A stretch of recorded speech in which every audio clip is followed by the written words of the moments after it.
नमस्कार साथियों, मेरे YouTube चैनल में आप सभी का एक बार फिर से स्वागत है। साथियों, मिशन प्रेरणा के अंतर्गत उत्तर प्रदेश को प्रेरक प्रदेश बनाने का लक्ष्य रखा गया है, जो हमें मार्च 2023 तक प्राप्त करना है। इसके लिए 3 मॉड्यूल विकसित किए गए हैं: आधारशिला मॉड्यूल, ध्यानाकर्षण मॉड्यूल और शिक्षण संग्रह मॉड्यूल। हमारा समस्त शिक्षण कार्य इन 3 मॉड्यूल्स के आधार पर ही होना है, इसलिए हमें तीनों मॉड्यूल्स को याद करना होगा, पढ़ना होगा। तो आज की इस वीडियो में हम ध्यानाकर्षण मॉड्यूल की 18 शिक्षण तकनीकों को याद करने की कोशिश करेंगे एक कविता के माध्यम से, क्योंकि कविता के माध्यम से कोई भी चीज़ आसानी से याद हो जाती है। तो इसलिए आपके लिए मैं एक कविता को लेके आया हूं, जिसकी मदद से आप 18 की 18 शिक्षण तकनीक को बहुत ही आसान तरीके से याद कर सकते हैं। साथियों, ये कविता लिखी है पूजा सचान जी ने।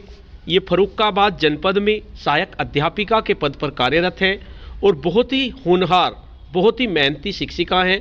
और मुझे ये कविता भेजी है मेरे इन्फॉर्मेटिव वीडियो ग्रुप के एक मेंबर्स ने। इसके लिए उन्हें बहुत बहुत धन्यवाद कि उन्होंने इतनी सुंदर कविता मुझे भेजी। और पूजा सचान जी को भी बहुत बहुत धन्यवाद कि उन्होंने हम शिक्षकों के लिए इतनी सुंदर कविता की रचना की।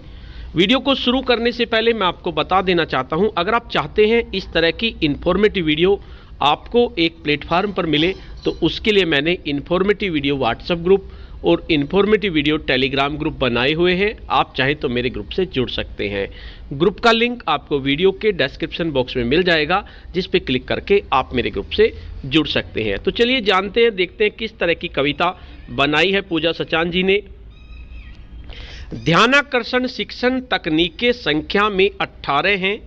इन तकनीकों के प्रयोग से बच्चों की पो 12 है।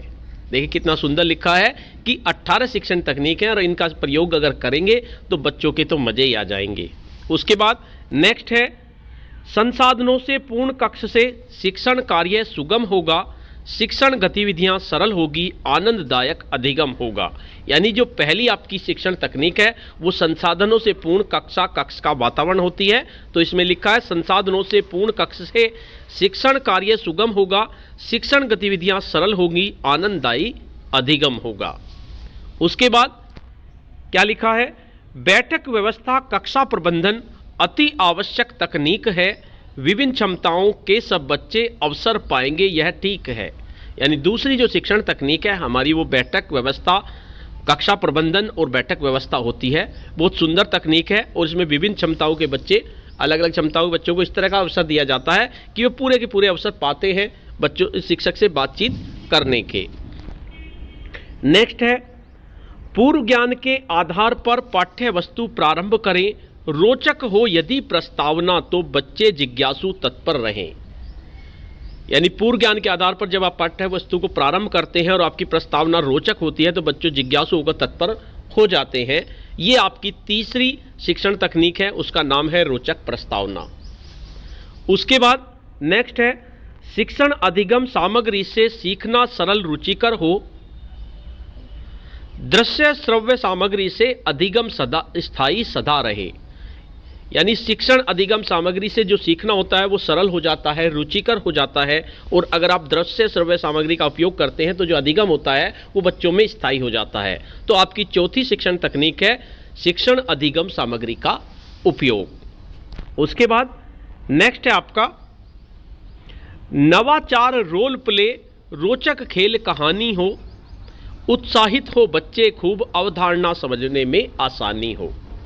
यानी जो नवाचार आप यूज़ करेंगे या रोल प्ले कराएंगे बच्चों को, या रोचक खेल या कहानी इस तरह की हो, तो उसे बच्चे उत्साहित होकर करते हैं और उनको अवधारणा के समझने में आसानी हो जाती है। यानी कि हमारी जो 5वीं शिक्षण तकनीक है वो हमारी नवाचार, रोल प्ले, रोचक खेल, कहानी आदि का उपयोग करना होता है।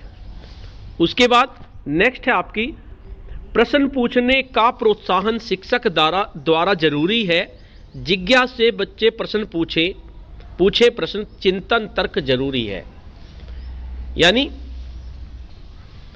प्रश्न पूछने का प्रोत्साहन शिक्षक द्वारा जरूरी है। यानी शिक्षक अगर बच्चों को प्रश्न पूछने के लिए प्रोत्साहन देंगे तो उससे क्या होगा, जिज्ञासु बच्चे प्रश्न पूछेंगे और उससे चिंतन और तर्क उनके अंदर आएगा। तो हमारी जो छठी शिक्षण तकनीक है वो है हमारा प्रश्न पूछना। उसके बाद नेक्स्ट है, शिक्षक व बच्चों के मध्य आत्मीयता का संबंध रहे, सीखने को बातचीत हो, बच्चे आपस में मदद करें। यानी शिक्षक और बच्चों के बीच में जो संबंध होता है वो आत्मीयता का होना चाहिए, और इस सीखने के लिए बच्चे बातचीत करें, तो इससे आसानी हो जाती है बहुत ज़्यादा, आपस में बातचीत करें। तो आपकी जो 7वीं शिक्षण तकनीक है वो होती है सीखने के लिए बातचीत, वो इसमें दी गई है। उसके बाद नेक्स्ट है आपका, कार्यपत्रक में कार्य करना बच्चों को बड़ा ही भाता है, अधिगम और अभ्यास का कार्यपत्रक से गहरा नाता है। यानी कार्यपत्रक में जब बच्चे काम करते हैं तो उन्हें बहुत अच्छा लगता है, और अधिगम और अभ्यास का कार्यपत्रक से बहुत ही गहरा संबंध होता है। तो आपकी नेक्स्ट जो शिक्षण तकनीक है वो है बच्चों के लिए कार्यपत्रक, वो शिक्षण तकनीक आपकी इस पैराग्राफ में आई। उसके बाद नेक्स्ट है, सभी को शामिल करने से प्रतिभाग सभी कर पाएंगे, शिक्षक ध्यान सभी बच्चों पर तब केंद्रित कर पाएंगे। यानी अगर सभी को शामिल करेंगे तो सभी बच्चे प्रतिभाग करेंगे और शिक्षक सभी बच्चों पर अपना ध्यान केंद्रित कर सकेंगे। यानी जो आपकी नेक्स्ट शिक्षण तकनीक है नंबर 9, ये है आपकी सभी को शामिल करना। आगे चलते हैं, 3-5 बच्चों के लघु समूह, अभिव्यक्ति के अधिक अवसर, एक दूसरे की कर सहायता, तर्क वितर्क करें बच्चे परस्पर। यानी 3-5 के लघु समूह आप बना सकते हैं, उससे अभिव्यक्ति के ज़्यादा से ज़्यादा बच्चों को अवसर मिलते हैं, एक दूसरे की वे सहायता करते हैं, तर्क वितर्क करते हैं, इससे वे सीखना उनका आसान हो जाता है। तो नेक्स्ट आपकी शिक्षण तकनीक है लघु समूह कार्य। यानी समूह कार्य में अगर बच्चे करेंगे तो वे ज़्यादा से ज़्यादा सीखते हैं। नेक्स्ट है, भय संकोच का नहीं स्थान, बच्चे जोड़ी में कार्य करें, विचार विमर्श करके साथी संग समस्या का समाधान करें। यानी नेक्स्ट शिक्षण तकनीक है हमारी जोड़ी में कार्य। जब बच्चे जोड़ी में कार्य करते हैं तो उन्हें भय संकोच नहीं होता उनके बीच में, वे आपस में एक तरह से दोस्त बन जाते हैं और वे विचार विमर्श करके अपनी समस्या का समाधान कर लेते हैं। तो नेक्स्ट हमारी शिक्षण तकनीक है जोड़ी में कार्य। नेक्स्ट है, परिवेशीय संसाधन शिक्षा का उत्तम विकल्प कहलाते हैं, पूर्व ज्ञान आधार पर बच्चे अवधारणा से समझ बनाते हैं। यानी अगर परिवेशीय संसाधनों का उपयोग करेंगे बच्चे, ये बहुत अच्छा विकल्प होता है, इसमें पूर्व ज्ञान के आधार पर बच्चे अवधारणा से समझ बना लेते हैं। तो नेक्स्ट शिक्षण तकनीक हमारी है परिवेशीय संसाधनों का उपयोग। आगे चलते हैं, अभ्यास के अवसर दे बच्चों को, शिक्षक का कर्तव्य यही, दक्षताओं में निपुण बने शिक्षा का उद्देश्य यही। यानी बच्चों को ज़्यादा से ज़्यादा अभ्यास के अवसर देने चाहिए जिससे कि वे दक्षताओं में निपुण हो जाएं, ये शिक्षक का कर्तव्य है।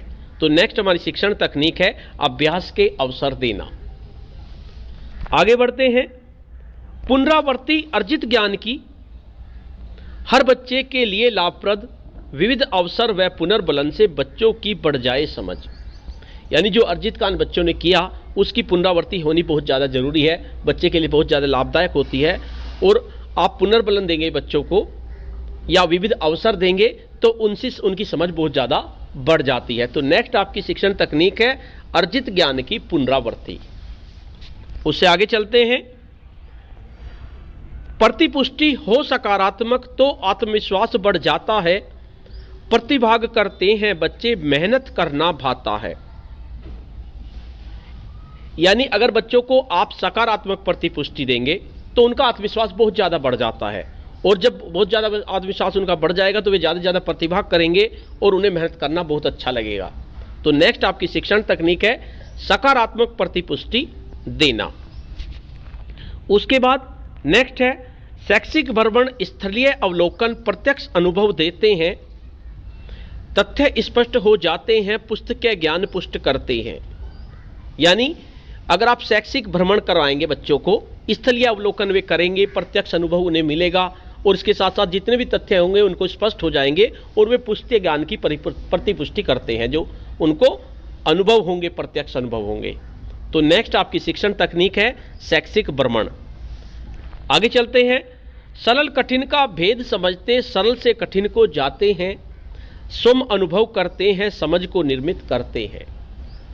यानी अगर सरल से हम कठिन की तरफ को चलते हैं तो और बच्चे स्वयं अनुभव करते हैं तो इनकी खुद की समझ निर्मित हो जाती है।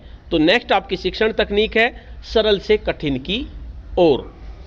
उसके बाद आगे चलते हैं, स्वयं खोजे स्वयं सीखे जिज्ञासा को बढ़ाते हैं, प्रोजेक्ट कार्य से जागरूक होते कौशल विकास अवसर पाते हैं। यानी लास्ट जो आपकी शिक्षण तकनीक है वो होती है आपकी प्रोजेक्ट कार्य। उसमें क्या होता है, बच्चे खुद खोजते हैं, खुद सीखते हैं और उनकी जिज्ञासा उनसे बढ़ती जाती है। और प्रोजेक्ट कार्य से जागरूक होते कौशल विकास बढ़ाते हैं और उनके कौशलों का विकास हो जाता है।